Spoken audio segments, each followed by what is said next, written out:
Hello everyone, welcome to my YouTube channel. আমার চ্যানেলের নাম হোম ডিভাইন। আশা করছি আপনাদের অ্যানির ভিডিও ভালো লাগছে। যারা দেখছেন তারা প্লিজ অ্যানিকে সাপোর্ট করুন, ওকে লাইক করুন, শেয়ার করুন আর চ্যানেলটিকে অবশ্যই সাবস্ক্রাইব করবেন যাতে ওর নিত্য নতুন আরও ভিডিও দেখতে পারেন। সো আজকের মতন টাটা।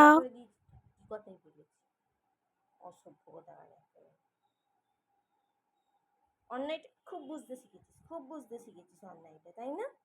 টাকা বিনা আমার দিকে একদম হ্যান্ডা দে, আদার হ্যান্ড দে, বস থাকবি, নেবে দেখ। না, আমি রাম ধোলাই দিয়েছি তো কি কথাই বলেছি। বদমাইশির একটা শেষ থাকে, নিজের গায়ের লোম নিজে ছিঁড়ে ওখান থেকে রক্ত বার করে এখন ঢং ঢং হচ্ছে, আবার পরিষ্কার করতে দেবে না। ওয়াইপস দিয়ে পরিষ্কার করে ওষুধ লাগিয়ে দিচ্ছে, সেটা করতে দেবে না। বদমাইশ একটা।